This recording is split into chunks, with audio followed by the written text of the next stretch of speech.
so that I Your can get hair's started. so long. Oh my gosh. I don't know why she even wears a wig. Because it's more fabulous. My hair is curly and it frizzes at any chance that it has. Well, That's what girl, I'm telling you, the 80s look is coming back. You just tease it and go. looking all masculine now. All right, now because we're doing drag makeup, I have certain things that I do before I even get started Mm-hmm. because it's well, is my head too big for this? Girl, how many caps do you wear? I wear two. Oh, is there a trick to it? Well, that way, if I want my wig to stay on, then I'll put tape around it and tape it really, really well. And that way, if I fling my hair this way or that way, mainly just in case I fall down because I'm not really doing tricks on stage, I want to make sure Girl, that we I do want to the make sure fish it's stick good and hair. tight, Yeah, girl. good and I tight. have I've never glued down my wigs ever. I'm scared Oh, to. really? Well, for certain things, I don't. I'll just pop it on and go. But if there's too much movement, you never want to be the girl who like gets dewigged by accident. I haven't de-wigged, but I have fell. That was not cute. And I walked off. It I ruined the fell mood. once. I fell once, and I was carrying a piece of cake. And I tell you what, when I was falling, because I had like 8-inch heels on, I thought to myself, I could catch myself, or I could preserve this cake. And I chose the cake.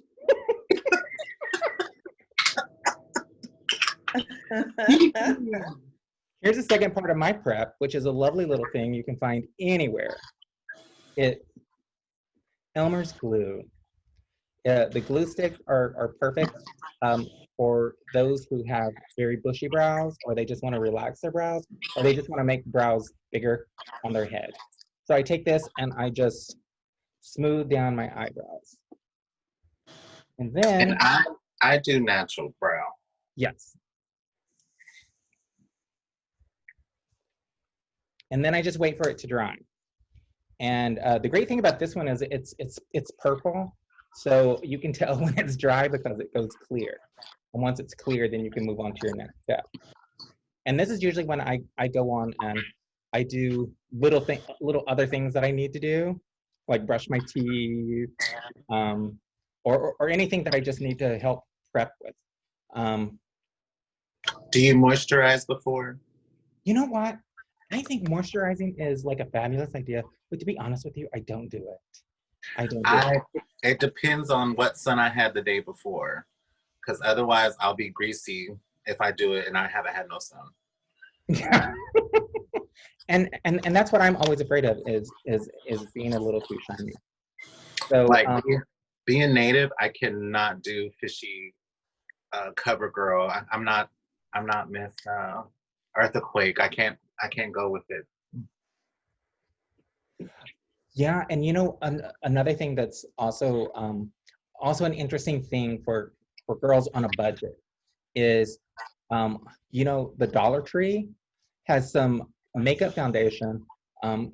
It starts with an M. I can't remember its exact name, but it's really cheap. It's only like about $1 for a tube, and it has really excellent coverage. So when you buy that, you know that you're going to cover up really well, especially girls who are covering their eyebrows. Go to the Dollar Tree, you'll find it, experiment with it, and you'll find that it does a fabulous cover up for you, and your eyebrows just disappear. I love trying out like the new makeups at like the wig stores. You got like the little side stuff they're trying to sell the cosmetics. I love trying them because they always like blow up and big, and like I buy in bulk because they're really cheap at that time. So you buy them bulk, but yeah, you won't ever get it again. Well, I learned about that Dollar Tree stuff, but the Dollar Tree makeup from Vicky from back in Oklahoma City. She was like, after Max Factor went out of business. Max Factor used to be the go-to makeup that before was Max Factor because their sticks is great, yes. And so And so that was the makeup that most queens went to. And when that was gone, she started exploring makeups, and that's one that she found. And she was like, you can go to any Dollar Tree, you can get this. It covers up everything. It's the same as Max Factor. You can try it. My favorite foundation that I use is Ben 9. You can get it at the costume stores or the dance stores. It's stage makeup, but Ben 9 is my favorite. Like for the native girl, I have to use light Chinese and Chinese. Those are my colors for the summer. But I also have a pan stick from Krylon. It's freaking amazing. I love Krylon. Krylon is what I use. It's like really good coverage. It's the ultimate, like if blemishes anything, you good, girl. Now, I'm a little bit messier than some other queens because a lot of queens, they love to use these like little lovely sponges and everything else. I don't. I like to use my fingers a lot. So I'm just putting this on just as a primer, just to set my face and get ready. But before I do that, I still have to do a little bit of powder. Now that the glue is dry, I want to powder over it, and that will set it. And these air spun makeups are the best. They're the best. You can be fancy. You can go to Mayron, or you could go to Krylon and get or MAC and get the really expensive powders. But the truth of the matter is, translucent powder is almost all the same. I use CoverGirl. CoverGirl is my dark one, and then I use Ben Nye, the pink, for my highlights. There's the question about 5 o'clock shadow. 5 o'clock shadow. Okay, if you have a really heavy 5 o'clock shadow, I'm very fortunate that I don't, but some people do. Actually, orange is a really good thing to do. However, you have to remember one thing when you're doing this. Don't smear it on really, really thick. Because if you smear it on really, really thick, then you're spending all your time trying to blend out your look. But if you get like NYX has a really good orange one. You get the orange. Somebody said red, but orange is perfect. Orange will block it. So you take the orange and you put it on lightly. So put it on just so you can barely see it, and it's enough once you put your foundation on. Miss Buffalo Barbie uses green, and I was like questioning that, but it worked. I was amazed. Well, green is really good for veins. If you're covering your veins and stuff, because it cancels out the blue color that you get in veins, but orange cancels out black. Let me find out she was trying to cover her hickeys. I always wondered what those different colored concealers were for. Yeah, most of the time when you see the green, it's especially for women to put underneath their under their eyes to cover up the bluish marks that some women have. I confess that I use green.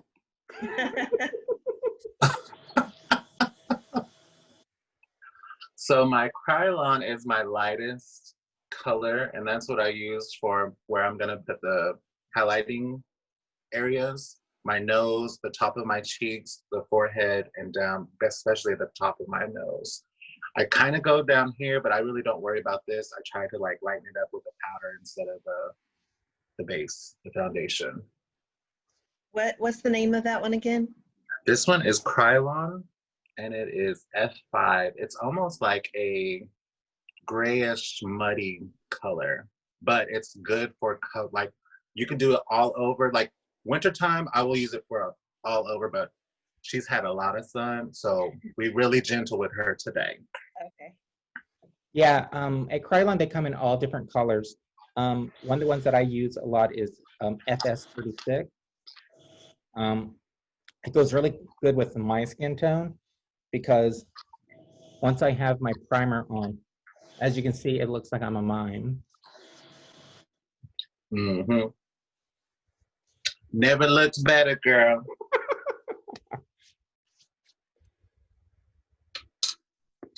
And then with my Benai, my Chinese, I go ahead and fill in the rest of it, my foundation around my crown line. I've been luckily blessed not to be hairy, veiny, or have to use the other color. So I just moisturize usually, but if I've had a lot of sun, then I can't because I'm real oily the next day. And that's what I found, like everyday girl makeup, I cannot do it because my face will sweat it out and it will be just a hot mess, girl.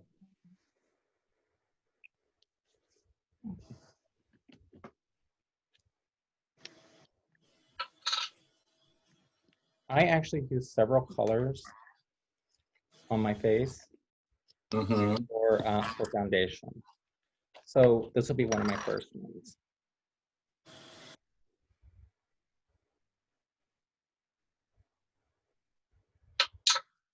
I'm going for a really bright girl look today because I'm out of my actual color.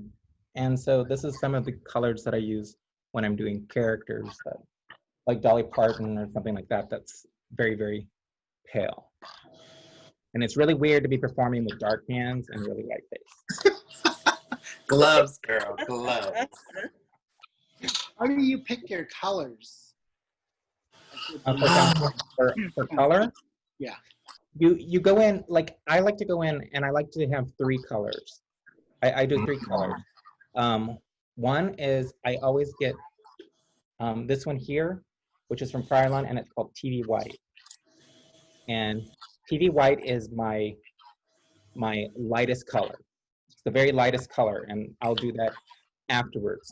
My main foundation, I usually do FS36, and it's a little bit darker. And then I have yet a darker one, and this one comes from Mayron that I'll use later on for shadows, that I want shadows to be in different places on my face. And I love these like big old power puffs. They're like the best thing in the world. I don't usually use like anything else except for a powder puff and foundation. It just gets really efficient. That's what I'm missing. Thanks for reminding me. Yeah, like if you go to the costume stores or anything, they will have, like, especially for the midnight, they will have the whole everything, and you can sit there and match with your hands. I like to match my hands because, like she said, when you put your hands up and you're not the same color, it looks a little crazy. But I usually go and I usually get a darker shade, the same tone, and a lighter shade. That way you can do highlight and a contour and your base.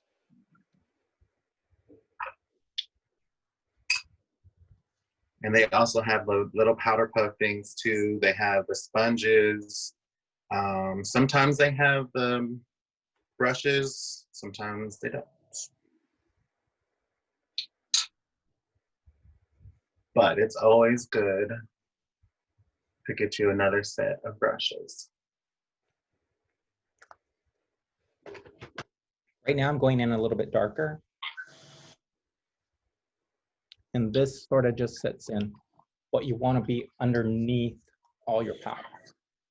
Later on, you're going to, did you hear my jowls? They were going, sorry. That wasn't her job.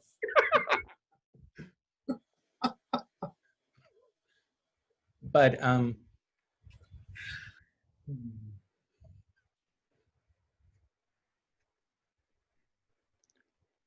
like to get my dark colors in. And the great thing about it is you're still going to powder after this. And after you powder, you're still going to be using blush because it's just like a big layering project, layer after layer after layer. This isn't damn realness here that I'm doing. This is all for the light. It's a wonder we can't peel it off at the end of the night. It is. I'm telling you, my makeup. At the end of the night, you just want to get out of it.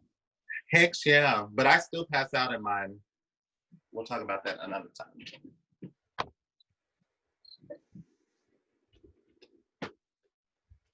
And I'm already going to start a little bit of cutting my face, just a little bit.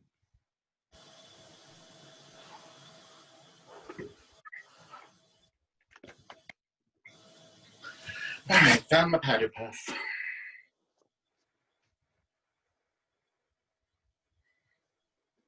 So I usually don't do a dark contour. I go ahead and use my powders. I go for a more softer, fishy look. If you're going for a very dramatic, I do all your foundation with those colors. But today we're going pretty in pink. That's what we're going for. Pretty in pink. Yes. She might do a little twirl tonight.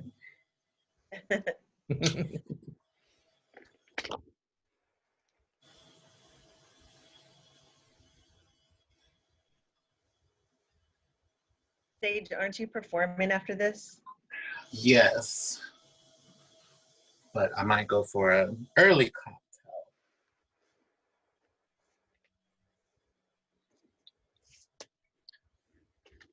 They've been doing a lot of live shows here. I'm been still doing- not, What like kind of on shows are you doing? Twitter. They're doing like internet shows, but they're at the bars, but they've been broadcast from the bars with like 10 people in it. Oh, that's great. I still haven't got used to that yet. And they link your like PayPal, Venmo, and all that. They've been tipping the girls. Did you see the girl in Florida that fell asleep and got like $2,000 from sleeping? Yes, that was funny. Also, And that. if either of you would like to share your tip jar information later, please let us know so we can make that available to people who want to. I do have a PayPal. I can offer some tips right now. She's hungry.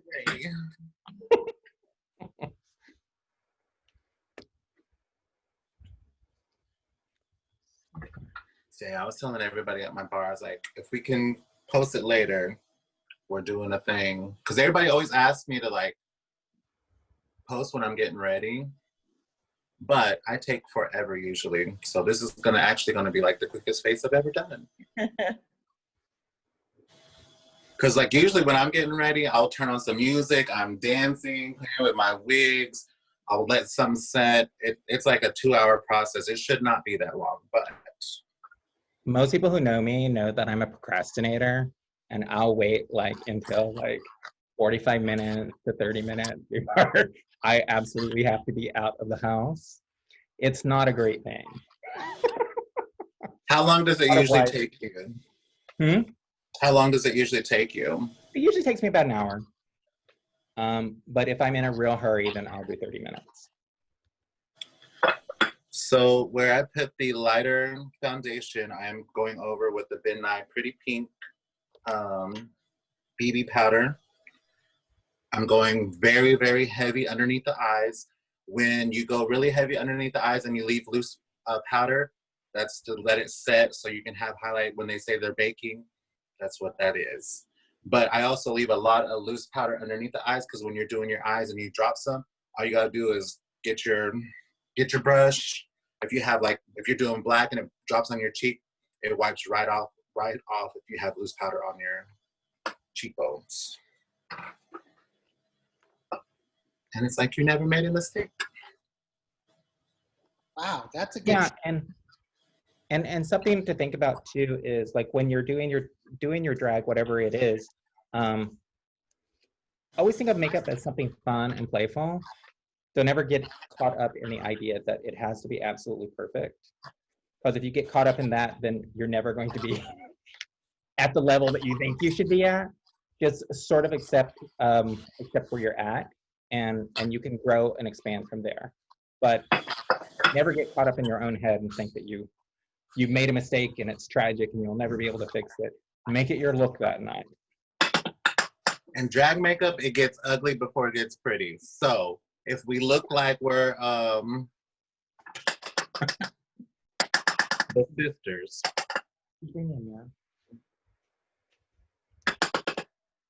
So Landa, I see that you did your lipstick. Actually, I didn't do my lipstick. I lined my lip. Okay. But this is all before the powder.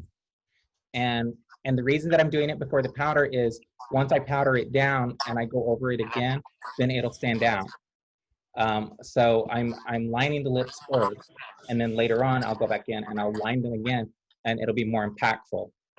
And also, if you're a person that grows like very much facial hair, it can get sort of bumpy when you put it on just the first time.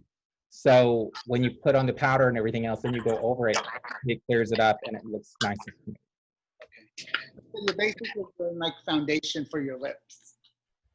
Yeah, it's basically a base for your lips, and you're all set. Now, another thing that I do sometimes is I will take and I'll draw in my eyebrows before I do the powder.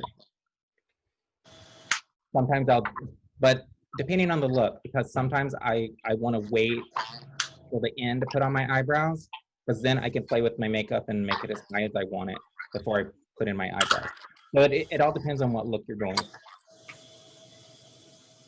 Okay. Landa, are you doing a crease today, or what are you doing with your eyes? I could do a crease, or are you going to do a crease? You could show them how to do a crease. If you want to do a crease, I can do a smoke eye. Oh, smoky eye? Okay, I'll show everyone how to do a crease. Okay, and I'm doing the exact opposite for my lips. I'm gonna do a more pinkish, and I'm gonna go with more nudes and a bronzer look. That's what we're doing today. Okay. Because I was like, do I want to crease? Meh. You know, this is the first tutorial that I've done online, and Same. one of the things that I didn't realize is that you really need to have a mirror. You have to have a mirror next to you because you can't get all the details out of looking at this screen. I don't know how the girls who do those tutorials do it. I do mine straight from the restroom every time.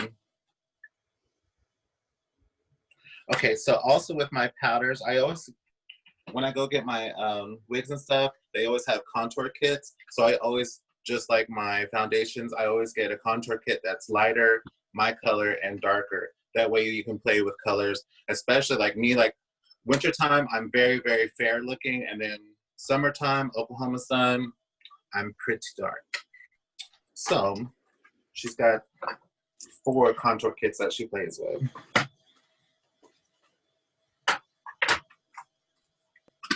So there's some things that I'm doing on my face right now.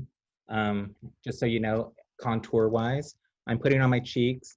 Underneath my lip, I put a darker color here so that when it's on stage, it creates a shadow and makes my lips look fuller. Even though my lips are plenty fine the way they are.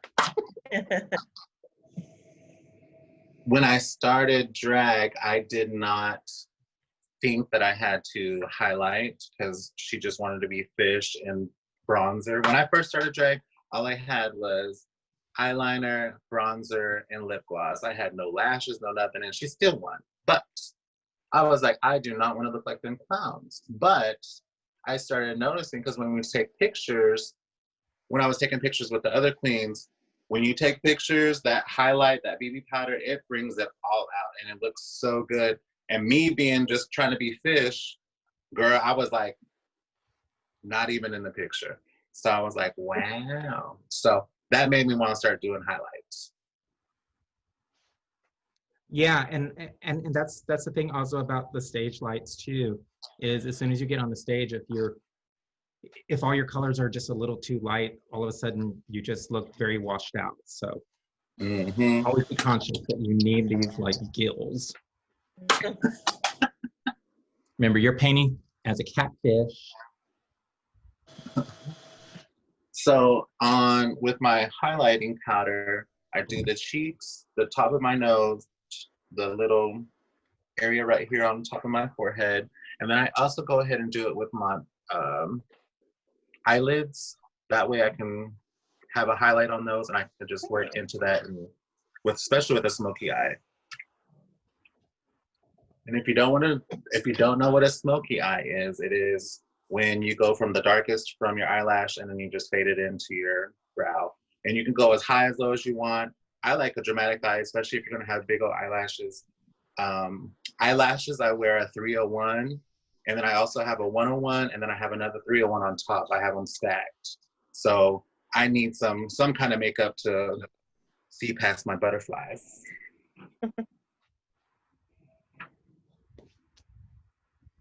Okay, I have my basic foundation on. So now I'm gonna put the powder on.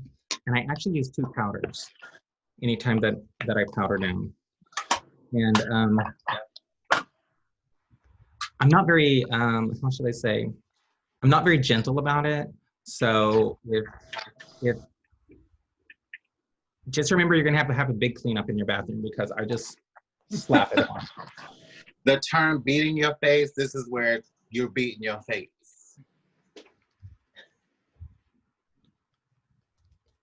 And this I'm using air spun extra translucent. And then after I finish this, I'm going to basically be using the white. And this is primarily for clowns, for this makeup. So you're not gonna go all over your face with it. You're just gonna hit certain areas. So you're gonna go under your eyes, like this. Depending on how you wanna do your nose, you're gonna go right down the middle of your nose and your chin. In a way, you're basically creating like a little skull on your face. I just have to say your eyebrows are looking lovely. Oh, thank you. Yeah, I was gonna ask you about that. How do you contour them? Because that's my hardest thing. Because I have no eyebrows, so I don't know. I always have 2 different kind of eyebrows. Well, here's the rule to your eyebrows. Here's one that worked really well for me. Is I start at the inside of my eye, so it should line up just like this. If you're way over here, you're doing Frida Kahlo. But if you line it up right here, you're really good.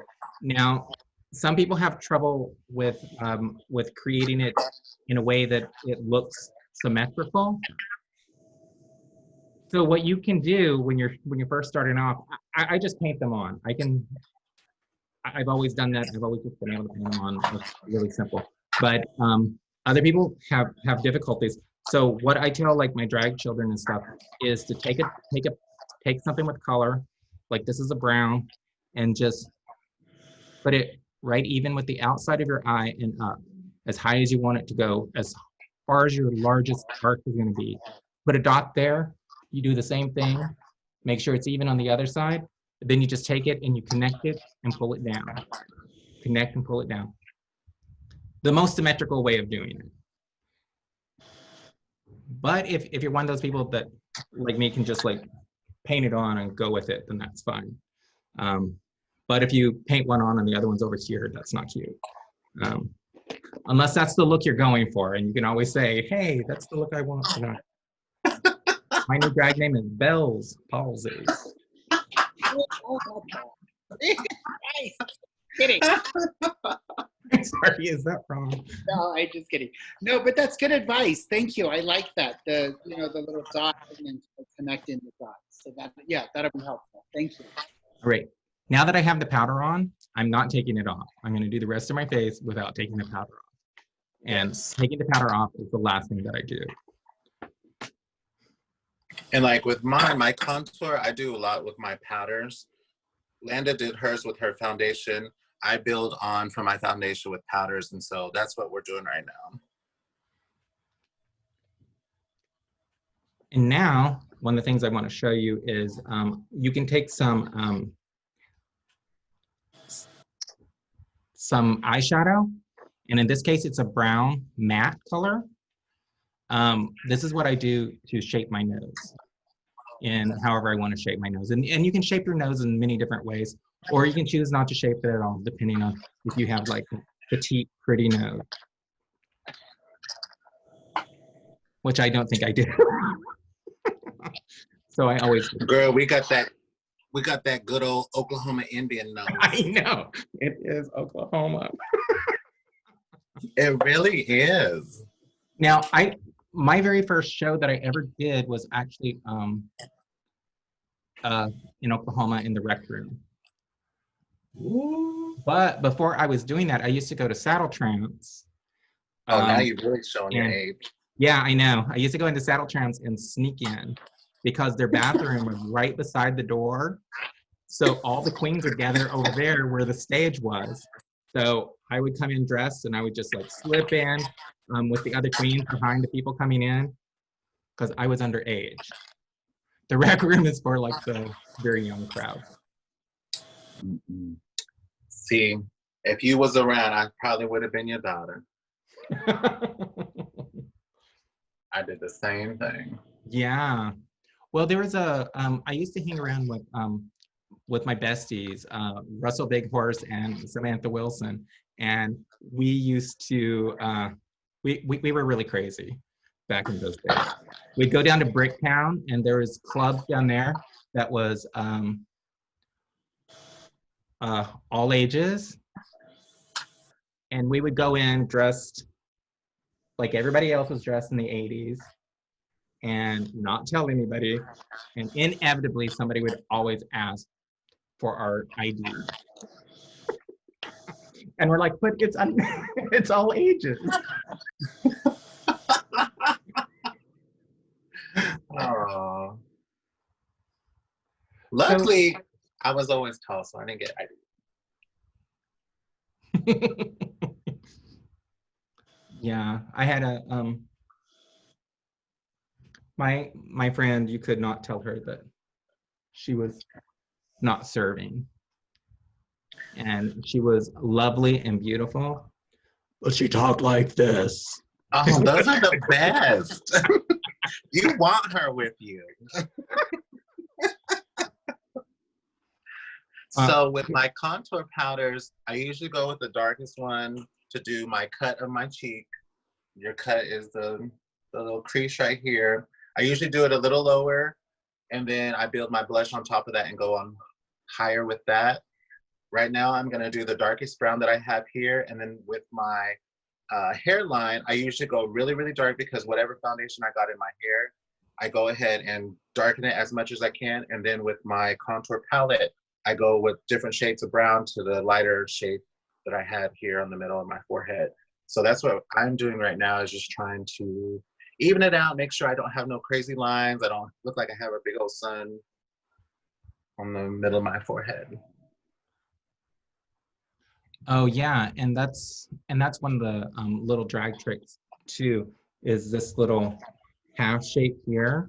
It's where the light is supposed to hit you.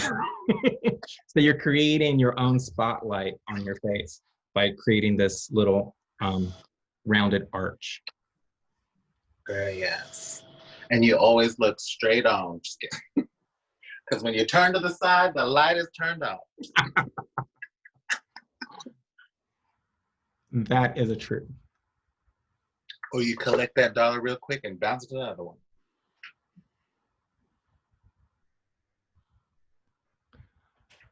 The great thing about Oklahoma back during those days when I was doing drag was that all the clubs were like right next to each other on 39th Expressway.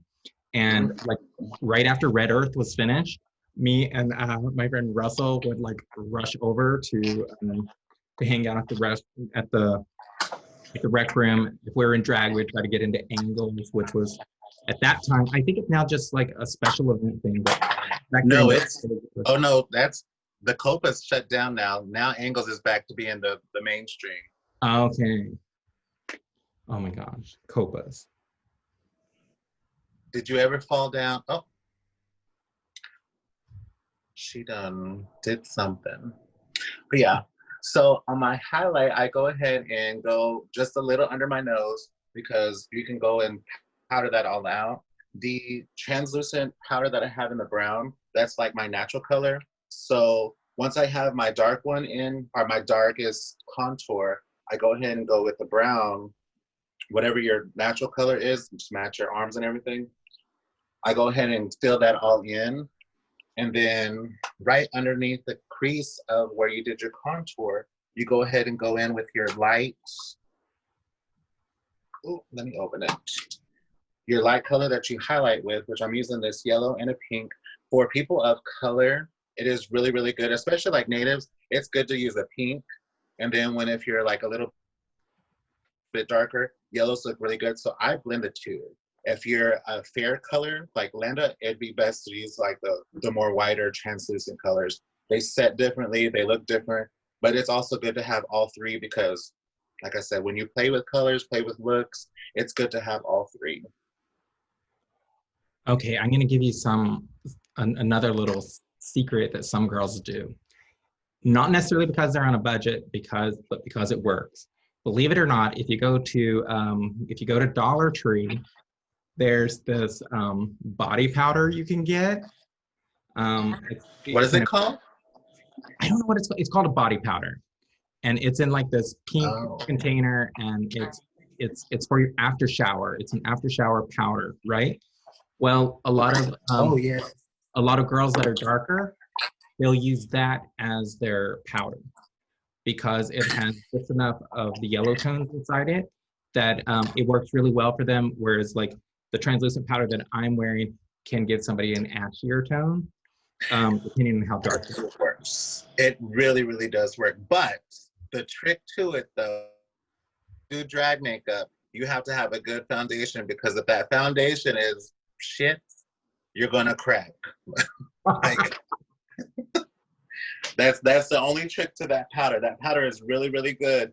It's just once it gets on the skin and the foundation isn't really good and smoothed out, it's gonna dry and it's gonna crack. And then when you go to wipe it off, it's gonna look like you got the little desert girl. But yeah, so we've highlighted this. I like to go underneath my cheek, right where I have my cut, and go ahead and cut my line right under on both, and then I'll go ahead and fill in the rest of my face with my brown powder. For me, I'm using like a really dark brown blush right now, and this is just to create the cheek right here. But afterwards, I'm going to go over it one more time with a pink or an orangey color so that it looks like regular blush. But right now, I'm just putting it in so that, and here's where some girls can go a little crazy. They can take their blush and go all the way up over their cheek. You want it under your cheek to cut it and give you a rounder face. You don't want to have like squares. Straight line. Or everything squares. The only square part that you want is like maybe your eyebrow if you want a really, really sharp arch. But if you don't want that, I think everything should be in rounds. Rounds and curves. And like with darker girls too, the oranges really bring out the blush. Like I still use the orange. This one is a very, very tangerine orange. I'll start with that and then I build on with everything else. I also like to go, before I start, just like Landa, I use a plum from Ben Nye. It's black plum. It's actually a pressed eyeshadow, but it's really good for your contour. And actually, here's one of the little secrets that I do all the time, is most of the time, I use plum as my lipstick, or my lipstick, but as the initial piece that I do. That's the first thing that I do. And the thing about the plum is it works really, really well for me.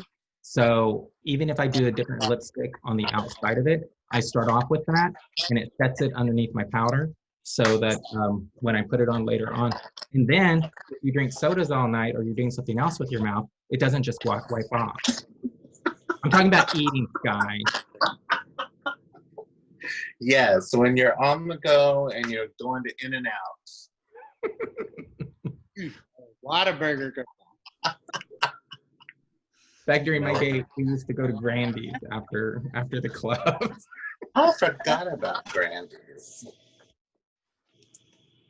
But yes, plum in every lip color, the eyeshadow, the lipstick, the blush. Plum is a good color to have in your makeup bag for everything. Okay, so earlier when I went over my contour here for my nose to create the nose that I wanted, I actually took it and I go it all the way over above my eye, above where I want the cut crease to set. So because I already have this brown here, it means I already have like an idea of exactly where my crease is going to go. And I like the powder that I'm using that matches my skin color. That's what I usually cut my nose with. And to me, I don't like a straight line on mine. I like mine to look very dusted to where it's contoured down. I don't do a chiseled nose to where I look like a swordfish. If you do sharp lines, you're gonna look like a swordfish. Some girls like it. It's their look. It's a look. I mean, that's what you always have to convince yourself. It's your look. Hey, they can't tell me nothing when I walk out of this house.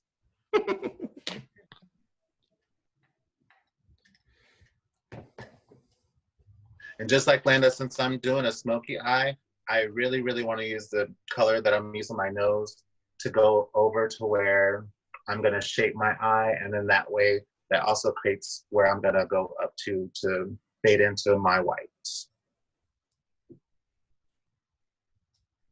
And because we have the powder on the face, we don't have to worry at all when we start off with our eyeshadows. It falls, it's okay. Good thing about drag makeup, you can look as ugly as you want and lashes on, and every time you put them lashes on, you look sickening. But until then, I always feel like I'm just the ugly sister. I convince myself I'm beautiful no matter what. Oh girl, I stopped believing that in first grade. I was like, she needs work, honey.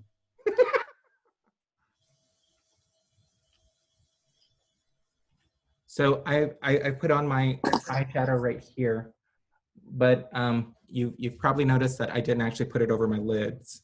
That's because I don't want it on my lids. After I'm done with my shadow here, I'm gonna cover my whole lid with black. So I don't need any of that on there because I don't want to have like a chalky gray color on my eyelid, which often happens when you start blinking. Yes. Do you ever play with clown white?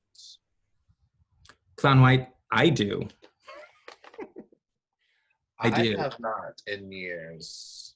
Clown white is like a foundation color, but if you're doing like a really cut crease or just anything, like that is like color corrector for all. And it's like a very, I don't know, what would you call it? Very forgiving color because you can always fix it. Yes. Now, one of the great things about that is if you do choose to use white to create your cut crease, the great thing about doing that is that if you say, for instance, have glitter and you want to just put glitter all over it, you don't have to have any other substance. You just take the glitter, you put a brush in your glitter and you just tap it on and it looks gorgeous.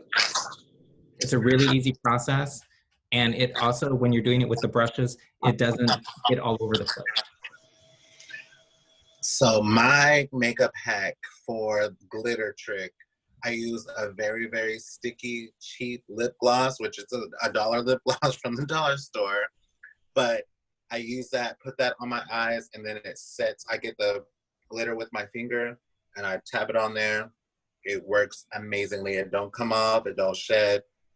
She's done.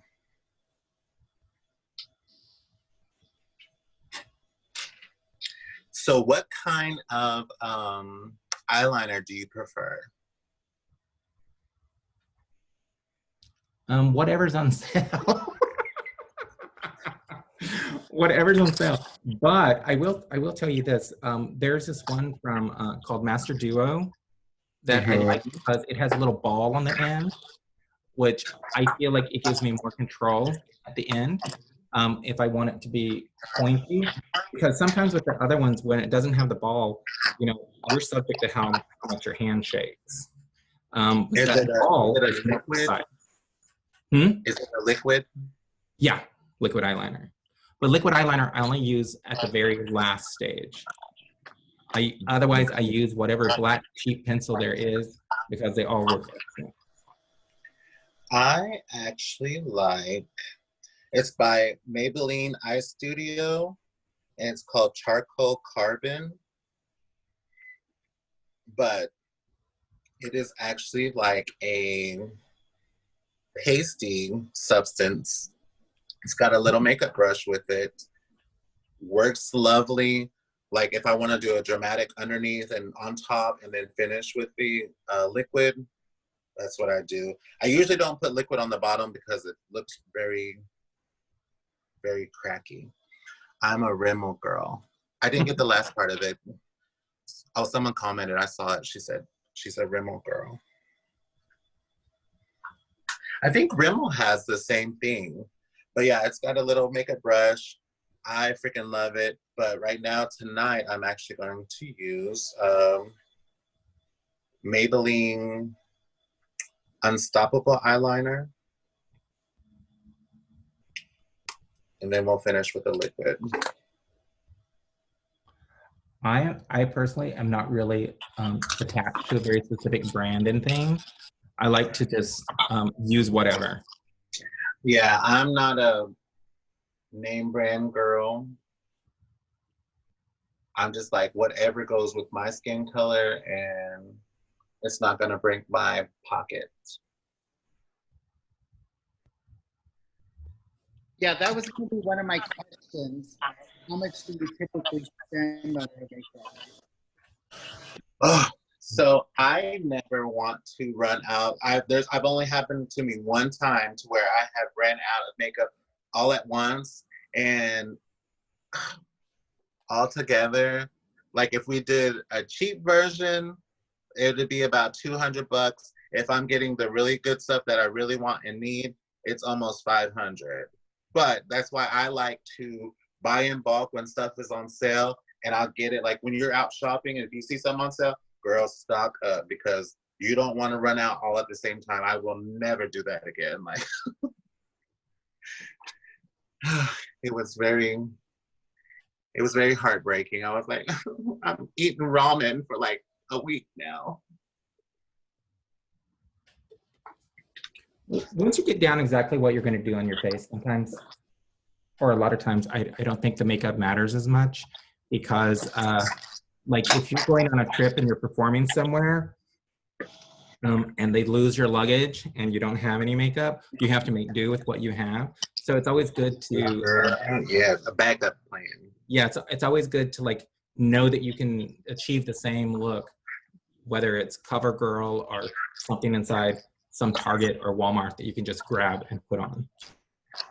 And you really could, I mean, Eartha, if you really need to get some powder, just get you some good old cornflour mix, some self-rising, and if you need a good lip gloss, Crisco, girl. Just don't eat it before you put it on your face. Save that for Save later. it. Honey, it's bluebird flower. Oh, see, now you're getting name brand. I knew you was that girl.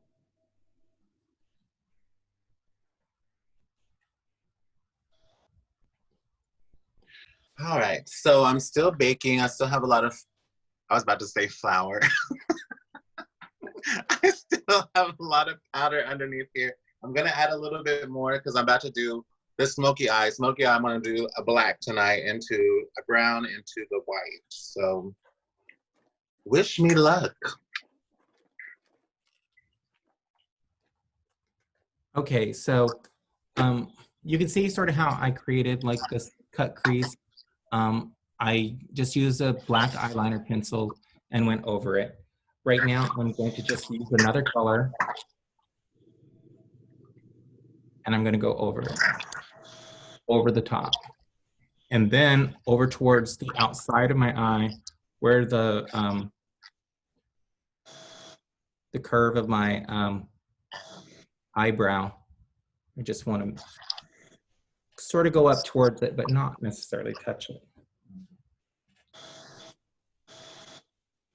And what I'm doing here is I'm basically blending this into the black that I've already set down. And then I'm just lightly pulling it up towards that corner. I'm doing it as light as possible so that it blends and it looks more like it's eyeshadow and not a block. Although there are some girls that love block, like really blocky look, I just like to have it a little more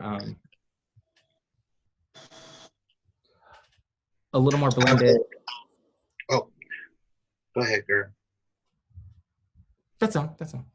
Oh, so I will say too, so being a girl, sometimes I have a second chin, sometimes I have no chin, sometimes I have no neck. I fluctuate, I'm telling you. But sometimes when I have that no neck look and I want to look like I have a jawline, when you contour your cheeks, I also want to go down here and go right under your jawline and cut it with a darker color and then highlight that on top too, and then blend in your regular color. That gives you the good old cut, girl. So sometimes I do, sometimes I don't. If I feel like I'm starting to see my second chin too much, then we will go ahead and contour that in and give me that jawline that I want. And you can highlight right here at the bottom. So you have a point here, and then you'll have everything else. And also, if you're an older girl like me and you have jowls, it's good to just paint right over those jowls so that you have a chin. Girl. You want people to look here, not at 3 points. 1 point. Yeah. As you get older, there's extra steps. There is. Well, I think that a lot of the steps that that drag queens use are based on older drag queens. Like really cutting things really severely and everything is sort of one of the things that were like was tricks for like older queens, and then it just became like a part of the whole queen world, and everybody had to have the same thing. Especially coming from Oklahoma, where all the queens had to look the same back in the days. Oh, it's still the same. If in the 80s, they used to like come up and tell you that your makeup was terrible. Oh, they still do. Why do you think I do not go out unless I have a face on? I almost went out last night and I was like, nah, better not, staying in Norman. But, what was I about to say? Oh, so also too, okay, so when I was Miss International, I was traveling a lot and I was doing drag a lot in makeup, and I was barely getting any sleep. So I started getting bags under my eyes. Never had them before. And so I was just kind of like, oh my gosh, how am I going to fix this? So I learned, this other queen told me too, she's like, you need, because I was trying to be fishy and do like the small little bit of eyeliner underneath. She was like, if you do a more dramatic underneath your eye, it'll give you a more younger look, and it does cover your wrinkles and baggage. So I was like, let me try, because I was afraid to do like a thick eyeliner because I didn't want to look like a Guido lady. But it works. It really, really does work. So don't be afraid to try a thick bottom line, especially in drag. It is in drag, dramatic is the best because they're gonna be like, yes, you stand out. So don't be afraid. And a big bottom never hurts. A big bottom. So I love it. I mean, it really did. It took care of my baggy eyes, the wrinkles and stuff. Because when you're tired and you try to put makeup on, girl, you see all the cracks.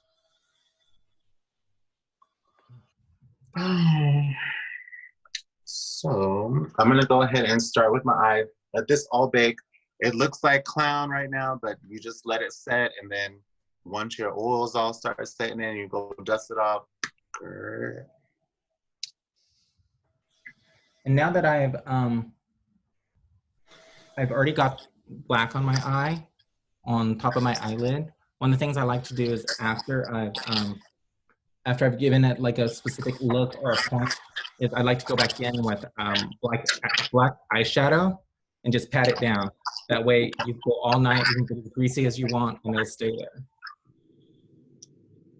So especially when I'm doing a smoky eye, I actually like to wet my brush, and with the Ben Nye black eye pressed eyeshadow black 99, I will wet my brush that I'm gonna go ahead and do my eyeshadow with, put it into my eyeshadow, and then that'll help darken it, and it keeps the loose powder from flying everywhere.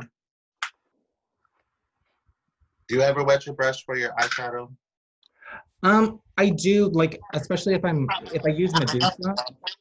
Medusa is a great brand. It's a pigment brand. So if you ever get Medusa, almost all of their eyeshadows are you can wet. When you wet, it becomes an instant eyeliner. So so if you don't want to use like black underneath your eyes, you can always get blue. Just a drop of water on your brush, put it in. And where do you get Medusa from? Well, I get Medusa. You can get it online. You can grab Medusa online. But every year we used to go to Reno, Nevada, and when I was in Reno, we would go to like this store called like, what was it called? Weave World or something like that. It was like sort of like a Burning Man type of store. It had all like, you know, outfits that looked like they were made by children in other countries, and sort of like a patchwork look that everybody thinks is really cool and everything. But anyway, while I was in there, then I found like Medusa, and because it was pigmented, it's just such brilliant colors. I absolutely love it. So if you ever get the chance to try Medusa, try it, but be very careful with it because it's pigment. So once you put it on, sometimes when it falls on your powder, make sure you're extra powdered because it won't it won't just brush off like all these other ones. But I like to use it if it's especially a dramatic look. So you wet the brush, put it into the black Medusa, and boom. Sage, I think your microphone's off.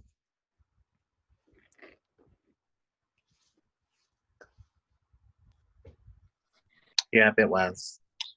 She did something. Are we good now? Yes. Okay. So before I do my to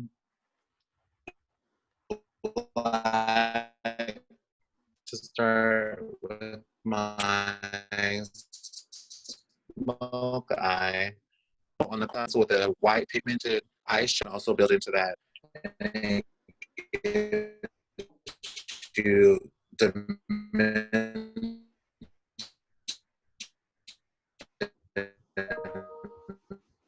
for your eyeshadow. That way you just don't have a black eye. You don't want to look like Tina Turner. Did everyone catch what Sage said? Because it was sort of like interrupted for me. I couldn't hear it very well. Sage, do you want to repeat that? Can we hear it now? Yes.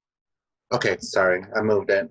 So before I do my smoke eye, I always want to go on the inner sides of your eyes with I do a pigmented white. You can do any white or any color, whatever color you're going with, but it also highlights your eyes so you've got dimension and then you don't just have just a black eye.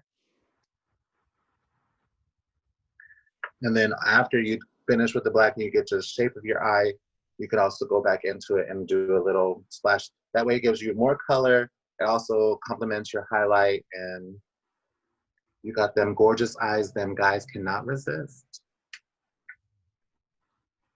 Or girls.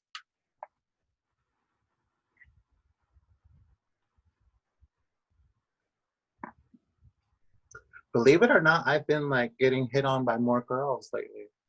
Oh, really? Yeah.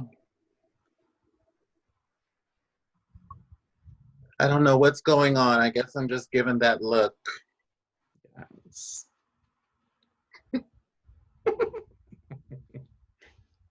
I was like, you know what? All cocktails go down the same. It's funny you should say that. Years ago, I remember I was at Rope Wolf, who was the co-chair with me at the time for Bates. We Mhm. created this thing called the Butch Femme Social. Ooh.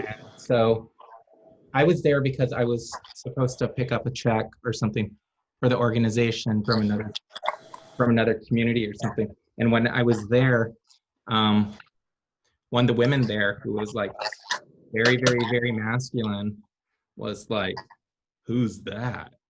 Oh. And, and wanted to buy me drinks and everything else. I'm like, I'm married. Man, you scare me. And it's funny because she was so butch, but her name was like Tiffany. Oh, those are the best. My thing is, okay, so in my age, I'm about to be 34 in 2 weeks. So in my 34 years around the sun, I have learned love is love, and it doesn't matter what shape, form, or anything. Like once you have an attraction to somebody, it's really hard to fight. So, or for me, but honestly, I don't know who my next lover is going to be, whether they go by he, she, them, theirs. I'm here for it. Because, I mean, hey, whoever's going to treat me right, I'm here for it. So right now I'm taking like this pink, and I'm going over the dark brown that I had on before, and just slightly going over the edges of where it stopped so that it gives it that color.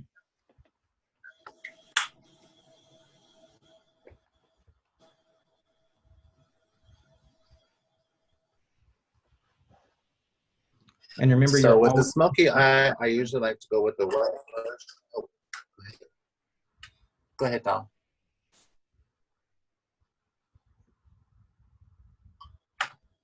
Like with my smoky eye, I like to go ahead and do the wet brush.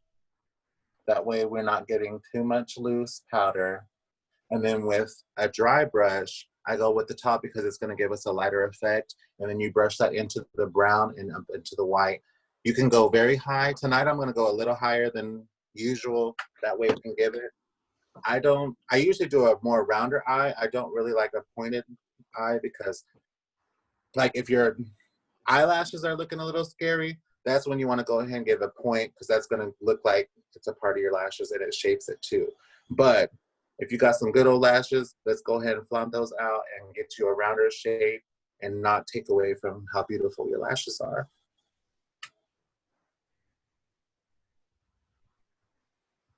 now. I'm now putting on like my lip color, and it's like this nice, pretty gloss. This is from Lorac. I hope that's a regular brand, not one of those ones that I got like down in down in the cheap section of LA. What's that place called, huh? Santee Alley. Santee Alley, yeah. Santee Alley. Glasses girl. I hope this is a real brand. And not Lorac is supposed to be like L'Oreal or something. No, I think it's a fancy one that I remember my daughter getting it at Ulta or Sephora. Well, they're back. That's great. Well, I will say this, it smells really, really good. I like things that have like really, really great smells. I don't know if I'm going to have to use the loose powder because she's coming together real nice tonight. All right.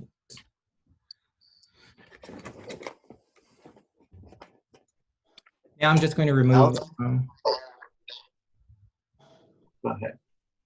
some of the excess. As you can see, any of the eyeshadow that fell before is sort of just gone.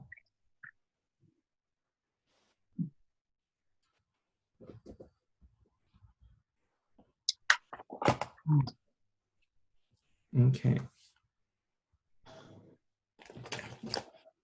And when I do my lashes, I love to use Salon Pro. It's hair bond glue, which people use for hair bond glue.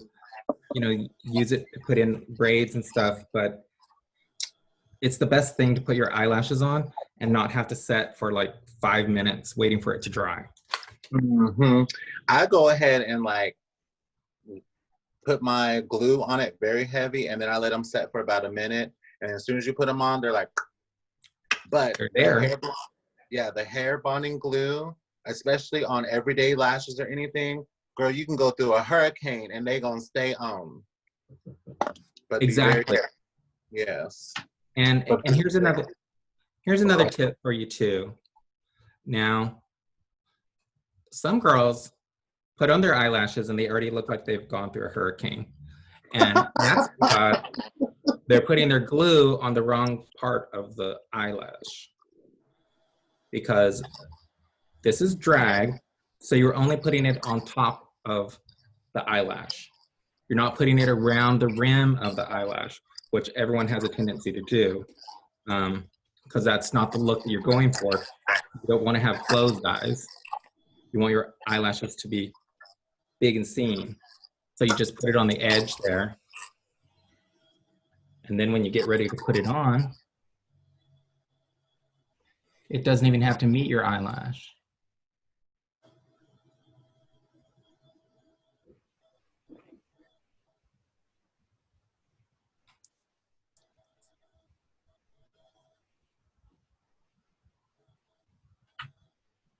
And there they're set. And that's it. That's all you have to do with your eyelashes. Do you wear one set? Or do you stack yours? It depends. It depends on what I'm doing. Sometimes I'll just wear one set because like when I start stacking them, then my eyes get real sleepy. and to be honest with you, when my eyes get real sleepy and I'm wearing some kind of like contacts, like special effect contacts of some sort, whether it's a different color or something else, then my eyes just like are drowsy the whole time. And when I pull off my eyelashes, I just feel this like this sense of relief and everything. So it depends on what your look is. So if I'm doing like color contacts, I'm definitely only using one pair of eyelashes. But if I want to have like that dramatic look, especially if you're going to a pageant or something, then you'll want to have multiple ones and you can stack them. So when you do the more than one eyelashes, do you place them on top of each other, or do you kind of go like that? You fix them before you put glue on them. As soon as they come out of the package, like I have, like I said, I get 2 301s and then I get a 101 because the 101 is going to be a little bit stronger. The 301s are a little bit more flimsier. The 301s are what makes these really, really big, but those are 3 stacked right there. And so when there's just one of them, they're very, very flimsy. So I put the 101 in the middle so that way when I stack them and I put them on and I put mascara on, that seals it to where it's the shape that I want and it's always gonna look like Miss Piggy eyelashes. Okay, thank you. Okay. I love to stack them. I hardly ever use a single one. And then if like, okay, so we're like right now I'm doing a heavy liner. If you were to do like a thin liner, a lot of the girls like to do a small lash to create smaller eyelashes on the bottom. I like that look, but at the end of the night, it's a pain in the butt because also when you do use that glue, if you don't glue it right, you're gonna take out your lashes. And I barely have any bottom ones to go, so I usually go for the dramatic eyeliner instead of a bottom lash. Yeah, I often don't wear bottom lashes also because like as an older queen too, sometimes when you have like really heavy underneath your eyes, it just shows how old you are. Whereas sometimes if you go lighter underneath your eyes, like sometimes putting like white white eyeliner on the inside of your eyes to brighten the light, to brighten it up a little bit, it actually gives you a little bit of youth too. Okay, so if you have a lot of baggage, like right now I do have tired eyes. So I like to go ahead and just hold it and then make my lines. Right now we're doing a very, very heavy eyeliner. No eyeliner. But to make it a point to where I do have it on the middle, I go ahead and do like the mainest point of your eye, make it to a heavy point and then go under. That gives me like a younger look, and I don't know, I just like it that way. And then I cut it with a lighter eyeshadow on top, and it makes it more of a diamond shape.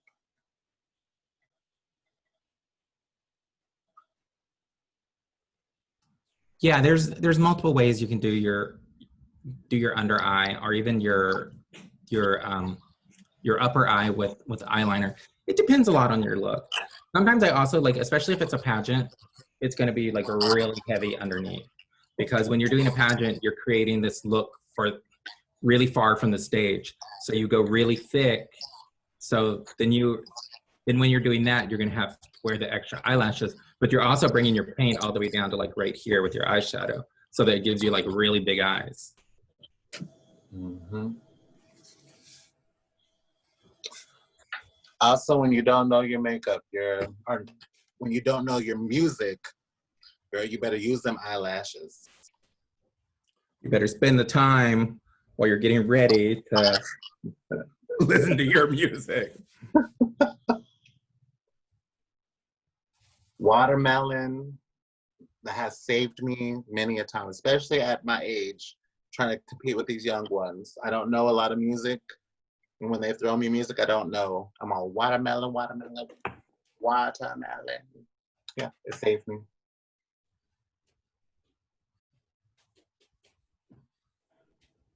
I will tell you one thing though. If I'm ever lip syncing, don't get too close to me, because I unfortunately think that I'm not making it sound, but I do, and I sort of sound like the devil. I think I'm doing really great and everything, but people are like, she's possessed. My first state pageant, I was singing during my music. My talent was When You're Good to Mama, and I sang the whole thing because I love that musical. But yeah, I forgot I was in pageant mode.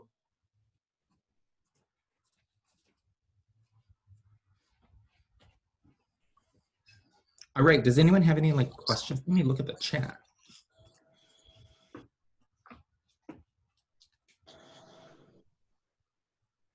Yes, Sky, we have to go to Reno. We have to do a road trip.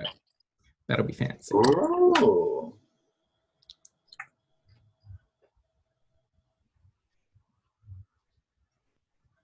I have to say, when we went through Vegas, the drag queens were kind of meh. Like I went from San Fran to Vegas, and I was all, well, you know, San Francisco has its different looks too. I remember when I first came out here to San Francisco, and I went to like this really notorious club. It was really well known and everything. And you know, I was from Oklahoma, so I expected like Oklahoma style drag, which is like a lot of makeup, right? And so I go in and I see this former who was stepping down in this competition that I was entering, right? So I'm there and I'm like, oh, she's not ready yet. Well, I'll get to see her like transformation. And then right before the show started, she just popped on a wig and put on some glitter gloss and went on stage. And I was like, what is this? Where did she come from? But that was the infamous club known out here as Tranny Shack back during the day. Is it still open? No, no. Training Shack went under because you know um, the name is often seen as offensive nowadays. But you know, when it first started back in the '90s, and even back in Oklahoma, you know, you have a tendency when you're with your sisters and everything, when you were when you were doing drag, to refer to each other as trannies. So it wasn't meant as an insult or anything, but later on it became that. And so the owner of it, Heclina, changed the name and changed it to Mother. But then Mother just had its last show. When was that? Last year? Yeah, it had its last show, so it closed out. But it was really notorious out here. It was very infamous. It was a lot of like what you call shock queens and everything. And for that night that I went, I actually won that title that night at Tranny Shack. So I then all of a sudden became like a part of that whole history of the show. Landa, are the Rush Arbor Girls still performing? Yeah, for like special events, we just did Weaving Spirits Festival out here, the Native American Performance Arts Festival, or the Two Spirit Performance Arts Festival. So the Brush Arbor Girls did a piece about MMIWR. So it was really nice. You know, nowadays the Brush Arbor Girls just put on like special events. For some years we did like a weekly show, or not weekly, but a monthly show. But at some point I got so involved with the court system that we started doing it more like maybe twice a year to once a year, and then at various festivals.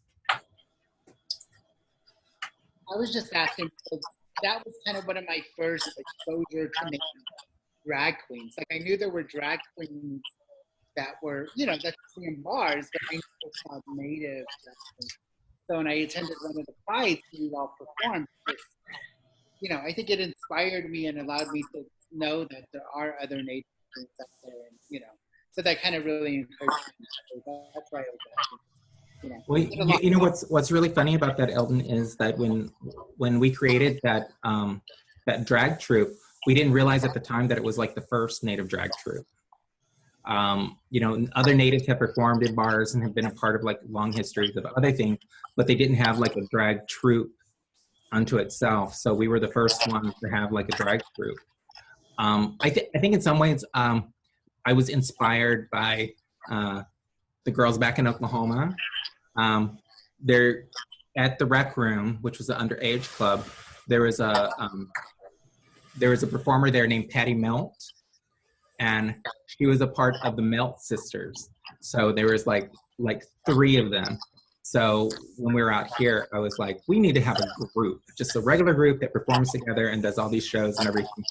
And it was good because like we raised a lot of money because it was all about fundraising when we did it. So it was really good. We raised a lot of money. And for some people, it was their first time going to a Native American drag show. Like okay, here's some history for you, Sage. So back in the 80s, we started a small organization at the time called GIN, Gay Indian Nation, named after liquor, of course, gin. But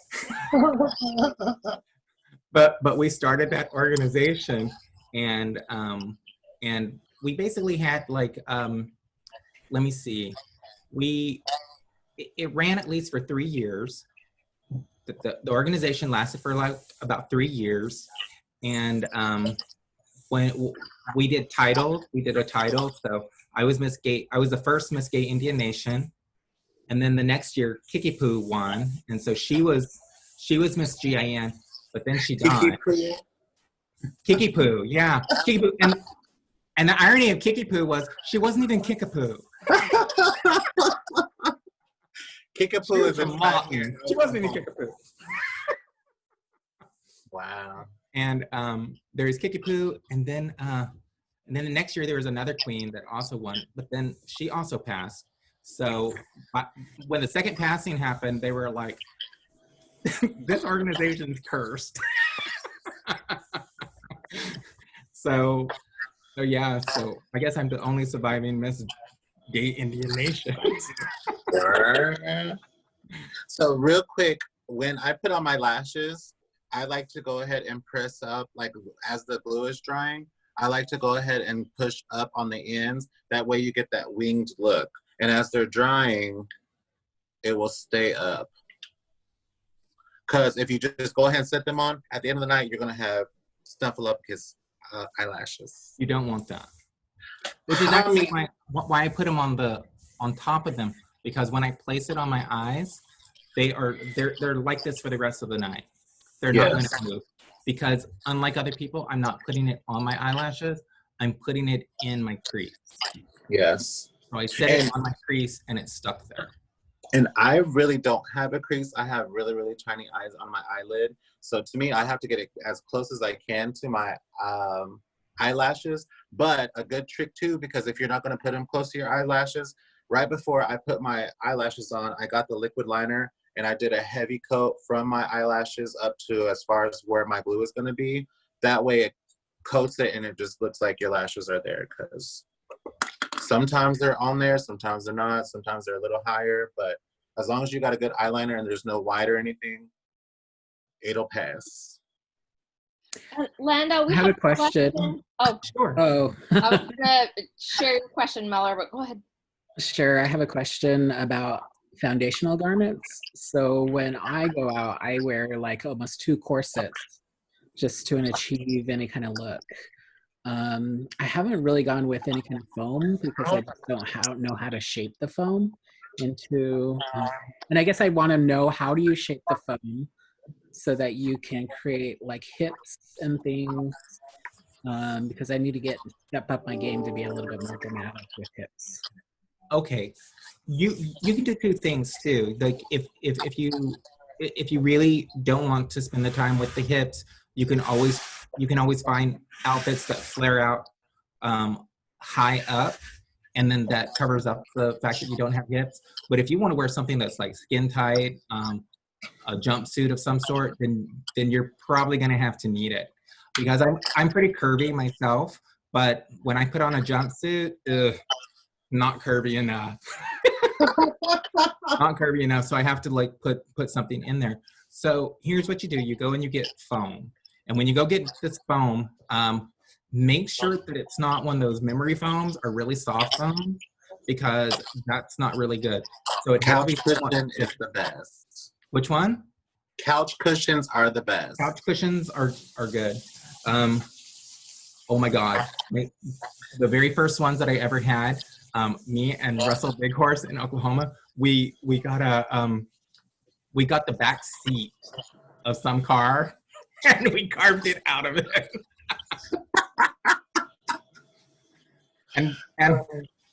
And what we do nowadays is you take an electric knife and you cut it. But back then, all we had was scissors. So we spent like hours just sitting around cutting down this car seat. And if you don't have electric scissors, the best way to do it is to cut a V and then just tear at the ends. Because trust me, I've had to do it both ways. But couch cushions are the best way to do it.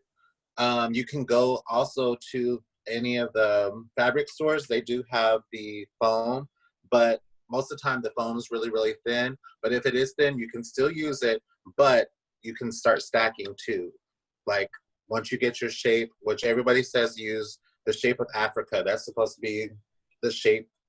The top part of it is supposed to be your buttocks, and then the bottom part is supposed to be your thighs. If I'm making hips for someone, I usually grab the 2-inch foam. And you can get that at Joann's, or even at that Devil Store, Hobby Lobby.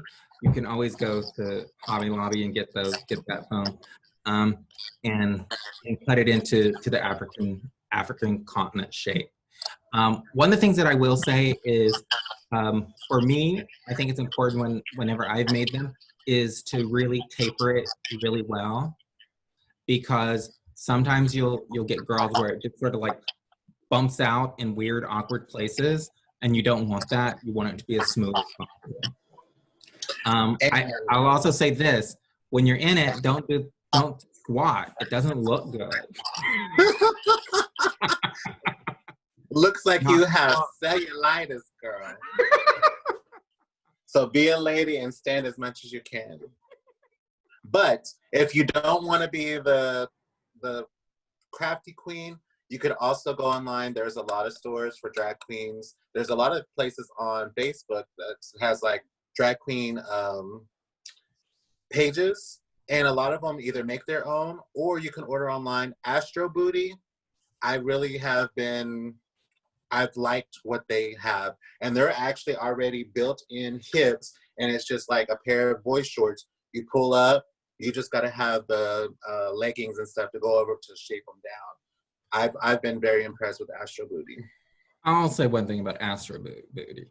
I know, I know her. She's like a great person and everything, but for me personally, if I'm gonna do something where I have to show like a lot of my body, I don't want my hips that low. You know, if you're gonna wear hips, remember you have to be like a lady, and a lady does not have a long torso like men do. Men have really long torsos, so you want to cut that. So when you put your hips on, they should not be on your hips. They should be above that. You know where the small of your waist is, the smallest part of your waist. That's where it should begin. And if you do it like that, you look a lot better, because nothing's worse than seeing a queen with their hips all the way down and too far down, and you're just like, is that cellulitis? She's Kim Kardashian. or how many kids did she push out? Well, also when it's really low, it breaks the illusion. If you're going for illusion, because I think that's what you want, right? Illusion. You want to make sure that it's higher than Astro Booty, because Astro Booty sets on your hip. So make it just a little bit higher. If you get it, maybe you can rework it so that it comes up higher. But that would be my suggestion. Then again, I do really weird stuff. For instance, when I use boobs, I actually use toys for my breasts. Those little squishy toys, because they give you just like a nice little thing that when it's in your bra, then it also helps with your cleavage. And also because it's squishy, if somebody leans in to hug you, which it's COVID-19, nobody's doing right now, but if somebody leans in to hug you, it feels almost like it's real. Unless they have spikes on it, then that's not cute. Because some of them do, they have that little spikes. But they're cute, they're cute.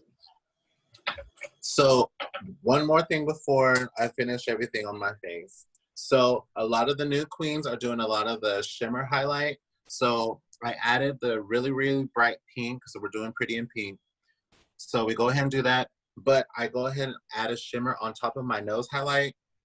I've got a very shimmery light bronze. And I go ahead and go down the strip of my nose. It's gonna look like Tin Man nose right off the bat, but we powder that down. And then right above my cheek, to blend in from the highlight to the pink, I just go ahead and go heavy with it, and it blends that all right in. And then we can dust that all off, and then we've got a good old highlighted look. That's a lot of the younger queens. I used to be against it, but I finally found one that looks good on me. I'm all for it now. Now, another thing on the hips is there are silicone hips out there as well. Desiree mentioned something about it in the group. She wears them every day. She can't tell when she's being pinched at all, but she wears them every day, and it's glorious. It feels really good, and also it warms up with your body. I want to be made of silicone eventually. So if you want touchable illusion, yeah, there it is, Eartha. There it is. Just turn off the light. Does it give you movement at all when you wear the toys? Oh, do they jiggle? Mm-hmm. Yeah, because unfortunately my whole body jiggles. Well, that's a good thing. Well, a lot of the girls too, like you can go to Walmart, the little bra inserts to make the boob enhancements. You can get those at Walmart too. They're like, I think $20 a little thing. A lot of girls like to stack those and put them in their bras, and that gives them an illusion too. So we call them the little chicken cutlets, but Right. that's what they look like. And they put those and they just stack them and they build their own boob basically. Personally, for me, I like the small toys because also they're not too large. Because like sometimes I feel like some drag queens have like breasts so large it looks sort of like weird. And then also another thing, folks, is your breasts hang down here, not up here. So if you are going with the illusion, remember where your breasts are. This is goiter. This is goiter. This is not breast. This is goiter. Go further down, where they should be. Rachel Erics used to use the Nerf balls or the Nerf footballs. She would cut them in half, the ones that were like really, really squishy. Yeah, they worked for her. Rachel Erics is old. She was around a long time ago. Girl, yes. Oh my gosh, she was around when I was around. Yeah, she didn't kick the bucket, but for drag she did.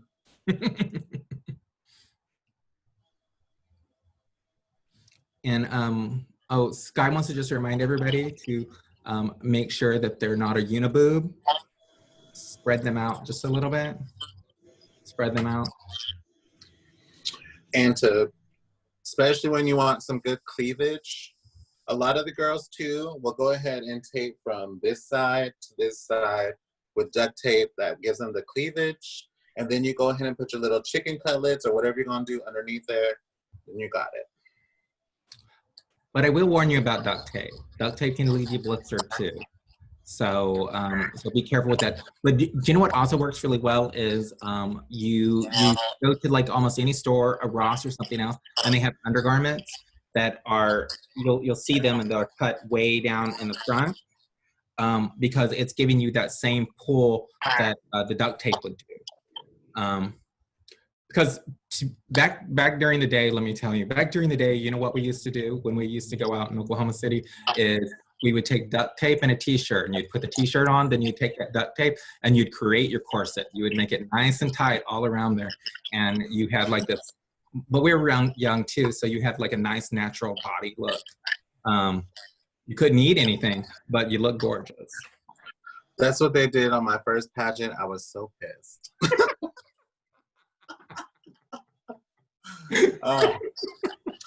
Okay, so with my lip, it's an old drag queen lip. I like to do a matte around the lip liner, and then I get my foundation, my lightest foundation, which I can't find her right now. Get a little bit of it, put it on the middle of my lip and here. That way you get that pink to red. And then you go ahead and put a little bit of gloss on it, and she looks lovely, darling. Always ask for a straw because bitches will read you, be like, oh, you got cheap lipstick? No. But just remember, if you put on the lip liner ahead of time, it doesn't smear. It will never smear. You can drink straight from the cup. Well, she does all the time. I'm like, oh, hell no. This old queen is not about to get me. But a lot of times after I've put the lip liner on the second time and I put on the gloss, one of the things that I would recommend too for anyone who's doing it is if you over exaggerate your lips and make them much larger than they are. Remember when you put the gloss on, put them only on your lips. Yes. Don't put them on the outside. Put them only on your actual lips. Because as soon as you put them on the outside, then it creates a ring all around where the actual edge of your lip is. So, but if it's a matte all the way around, it looks gorgeous. It looks like you have gloss on. It looks like it's on your whole lips. but it doesn't have, but you don't. You just actually have it on your actual lip. Nice and shiny, and at the same time, it doesn't give you that weird shape to your lip. I have 2 lips. Also, that's another thing also about when you're doing doing your lid, if you're using that black and you're coming over, at first when you do it, it feels like you're drawing in another eyebrow. So you want that color to be dark enough that you can see it, but then when you come back in with another color and you brush it out, it should only be a few millimeters going up, because you still want to have that crisp line there, because that's what the cut crease is all about, is that very distinct line. I sometimes like to do different makeup too, where I don't have like a cut crease, because I also like the look that it has sometimes when you just do a graduated, wait, is that gradient? Yeah, more of like a gradient that sort of goes up. It reminds me of my aunt. So the last tip for mine is, if I'm gonna wear, like, if I wear dark hair, you don't have to worry about it. But if you're gonna wear a blonde, the natural powder that is your color or close to where your contour is, I usually go over where you're gonna set your wig for the night. These have 2 combs right here. I usually hairspray all the hair back as much as I can, set the combs at a higher than your hairline. And then I like to go back over with the powder into my hairline of the wig. That way you have the contour and the color of your hair, and it looks more natural. Because if you just go straight blonde into that, girl. So I'll answer this. My favorite queens are primarily camp queens. I love a good camp queen. Camp queens make me laugh and they make me giggle. If they can do that, then they're really quickly my favorite. And my drag house, the House of Glitter, for instance, all of my children are, I guess you could say, my favorite. My favorite is Miso Horne, because she's my husband and wife. So you know, she's very clever with her drag, and I think of myself as being clever with some of my drag too. So that's one of the reasons why she's one of my favorites. But a lot of my children are very much camp queens. And then and then there's another queen. She's part of the Brush Rubber Girls, who I absolutely love, and that's Euphoria. Euphoria Glitter is like, she's my daughter, and I love her, and she does some amazing performances, and they're not camp. A lot of times, they're like sort of art pieces, and so I love that too. Any words of advice for young queens? My advice for young queens is to go out there and believe your fears, but at the same time, be open to exploring your face and doing different things with your face. Your face, for me, I don't like the idea that of doing just one face. I want to have like variety to it, and I think that if a queen can come in and have that variety and can actually go through that moment of, like, you know, being somewhat, how should I say, I don't want to say ugly, but I don't want to say downtrodden. I don't want to see wretched. I want to say something positive, but I can't right now. If she has to be willing to embrace that moment.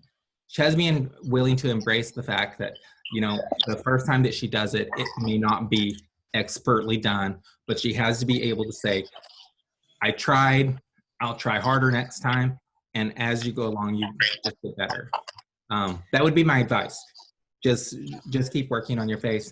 But there are some queens that don't want to go out until their face is perfected. And this is a great opportunity to do it while we're in COVID-19, because you can practice all day on your face.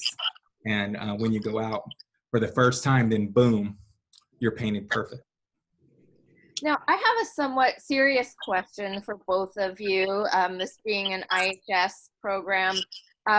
I have been surprised, and being from Oklahoma, you'll know that we will have people find out our, seek out our page when we do anything that is like, embracing our two-spirit relatives. Folks from Oklahoma will take time out of their day to say really horrible homophobic things. So how do you find the strength within yourself to just glide past that?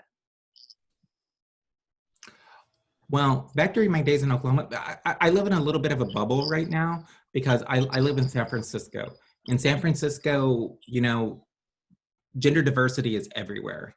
LGBT people are everywhere. But when I went back in Oklahoma, I had to have a thick skin and a very saucy tongue. And actually, when you have like my best friend, Russell Big Horse, who is like a 6'5" drag queen, no one's gonna mess with that Cheyenne, I'm telling you. No one wants to mess with that Cheyenne. With me still living here in Oklahoma, it is very, very important for visibility. Getting to be Miss International Two-Spirit and getting to work with the Central Oklahoma Two-Spirit group, that's one of our goals, is visibility. And even in my everyday life, I live in a little bitty community called Little House. It's a part of Norman, but I'm still out in the country. And so I deal with it every day. I'm a bartender. And so I do have to face those comments every day. But my advice for anyone else is always be respectful, educate. And to me, like I listen to everybody because honestly, for some reason, somewhere it went wrong for them. And when you come at them respectively, it sets a different tone. Like I can be really, really sassy sometimes, but I've also learned that if I stay calm, listen to them, and then I start with my story and just explain, hey, we're all different. This is who we are. And then if I do explain them how our Native Americans, where the two-spirit term comes from, if you can start from where it all began, it really does open eyes to everyone, because a lot of people, they're just raised in one little box and they don't know any difference until you sell them something. So it is very important to learn where we came from, to tell the next person, hey, this is how our culture is, this is where we started from. And it also opens their horizons. And I've had a lot of people come back and be like, I am so, so sorry. And so to me, it's just always respect everybody's opinions. Everybody's opinion is valid. Everybody's emotions are valid. It is very important to be a listener and then educate. And so that's what I deal with every day, especially in my bar. So it's with trans, it's with being two-spirit, it's with everything, especially growing up here in this little country town. Like a lot of them, I basically have to tell my story almost every day. And so it's just gotten a lot easier if I just listen first and then speak and educate. Thank you for sharing that, both of you. Yeah, it's two different sides of the coin. But I didn't live, I lived back in Oklahoma in the 80s, and then I moved out here like a long time ago. So it's probably better advice, because we were mean back then. I'm a nice person now. Well, if my cousin's around, it's a whole other situation, but singly by myself, when I have to deal with it by myself, that's a safe way.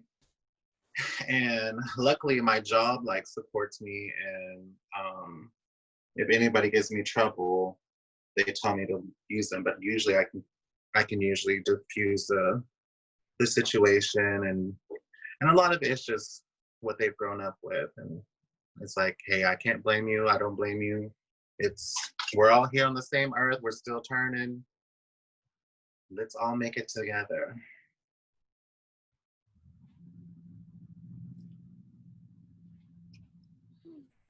Are there any other questions? Yeah. Good spicy questions. Well, Well, just- thank you both. I Yeah. think that's great. You guys are kind of both ta-da, which is really great. You know, and I don't think we planned it this way, but it was just very interesting to see, and then also to hear the different perspectives of your experiences. You know, and I was joking on chat with some friends like, oh my God, we got an urban girl, we got a rural girl, we got a American girl, we got a light girl, but it just shows the diversity, you know, of our community and how you all represent, you know, not only yourself, but the communities that you know, identify with too. And I learned a lot. I might have to text you all because I was trying to take notes of all the different brands and stuff, but I feel like I learned a lot of, you know, who does drag, but someone who will learn how to do my own stuff and stuff. So just want to say thank you to Landa and to Sage. Yes. You know, Thank you for the opportunity. Oh, and Sage, you're giving me some like 1970s blonde realness. Oh, Yeah.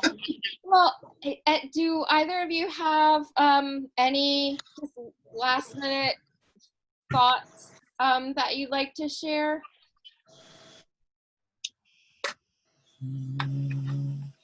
you know what my thought is? My thought has always been that that ever since I started doing drag, it's all about having fun. And I think if you start off having fun with drag and being able to continue it as drag and not let other people's pull you down, then you're doing really well. So if anybody's doing drag, that's one of the things that I'll say is that there are things that are out there, and as long as you can let it drift away from you, just keep going strong and enjoy it. If you enjoy it, it makes all the difference. If you don't enjoy it, stop. Right. when I first started drag, this queen told me if I wasn't wearing lashes, I was not doing drag. And at first I was like, huh. But my thing is, when they tell you something, they're not telling you to be offensive. It took me a long time to learn that, but I do listen. Like if someone gives you some critiques, they might come off harsh, but in the end, they're really trying to help you. So if someone tries to help you, just listen, take it with a grain of salt, use it to your advantage, and slay the next time. So Awesome. Awesome. Well, any last minute questions from anyone? And if not, we just really thank you so much. And thank you for allowing us to record this. And hopefully, my hope is that this is going to reach someone who maybe didn't have the courage or you know, to be able to be on, but can watch in our community where, you know, it's just, we have a lot of work to do still. So thank you for being so gracious and sharing your time with us. And make sure we have your PayPal, Venmo, Cash App information to share. definitely. Thank you so much.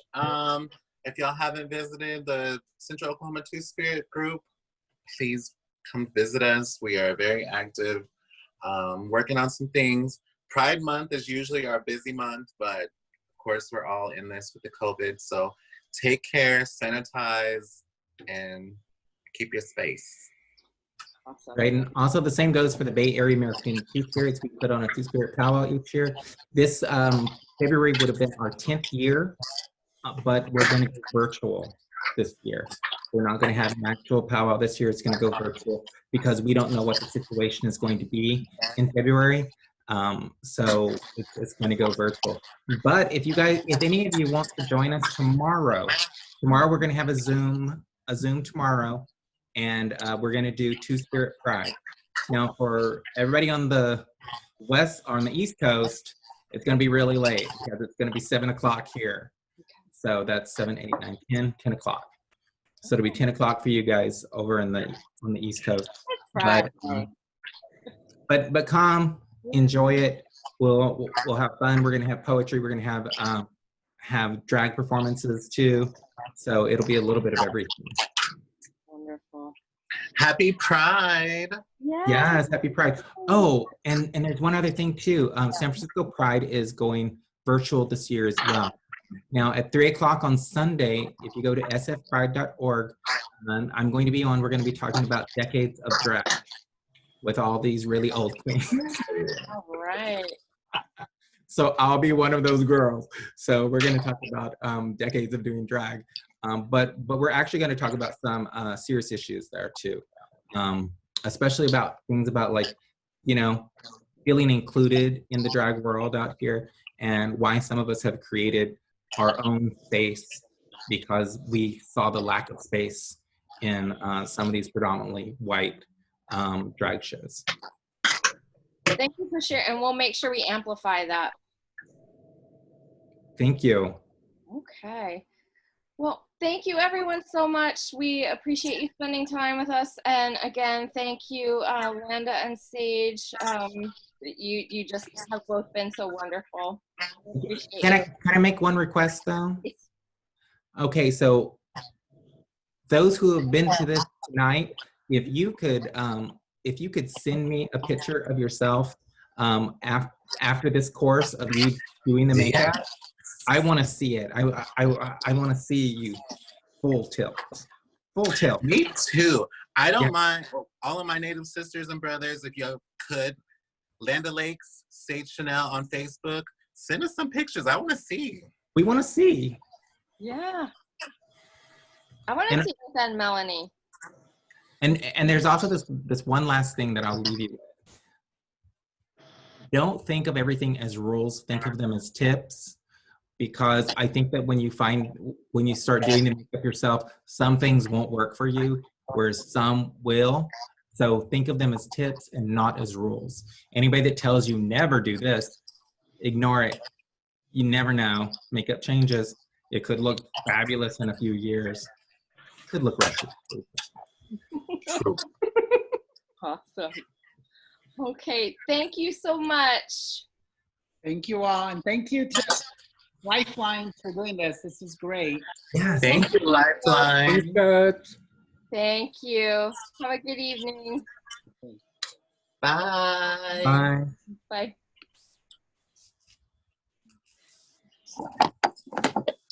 All right. Yay.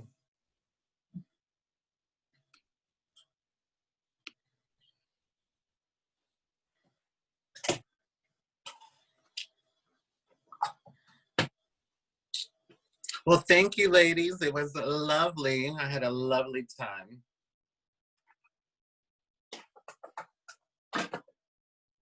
I am muted. Sorry. Thank you so much. It was really like this community, the Baltimore community especially, has been really hard on our trans and two-spirit relatives, and we just have to keep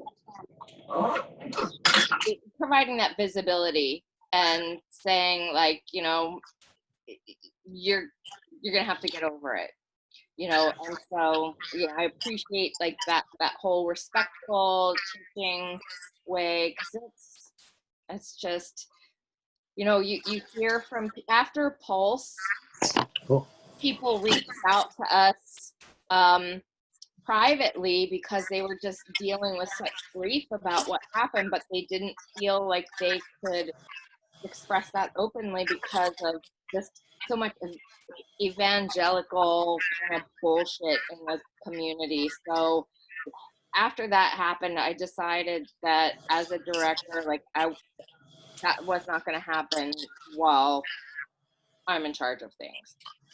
And that's kind of what we deal with here. Like a lot of it, like we're in the Bible Belt, so we deal with that a lot. And it's really, really hard for our two-spirit society to grow because the really traditional ones, they're not out. And so, and I'm very traditional, so I'm kind of like the taboo one that's been put out there to be the guinea pig.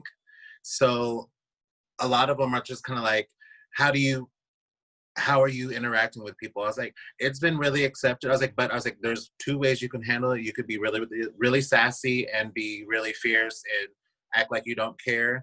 But I do care what everybody thinks and says. And I was like, respectfully, I was like, everybody matters to me. I was like, whether they're gay, straight. I was like, and to me, like I said, there's problems in every area, and we have to make it right, or not make it right, but at least find a common ground so we can all exist, because we all deserve to be here. And so that's what I try to push a lot with my group. And the traditional ones, it's just they don't want to be outed with their families or their traditional ways because they don't want to be shunned or anything like that. Right. But I also try to tell them too, I was like, when you're honest with everyone and you're respectful, it goes a very long way. Yeah. So I was like, being a trans lady and dancing in our ceremonies, I've had to swallow that that fear, I guess, and just go ahead and do it, because there's a lot of them. There's a lot of girls that want to dance as a female, and they just, instead of asking, they would rather just be misgendered and just take what they hear from guys. And to me, I'm 34. I can't no more. Like I've did that, and I've gotten to dance as a female in our ceremony circles for about 6 or 7 years now. So I'm paving the way. It has not been easy, but someone's got to do it and make it okay for the little ones. So that's where we're at here. Yeah. Awesome. Well, thank you. Thank you again. It's just so appreciated. Thank you for the space, doll. Yes, yes. Thank you. Have a good evening. You too, babe. Okay. Bye-bye.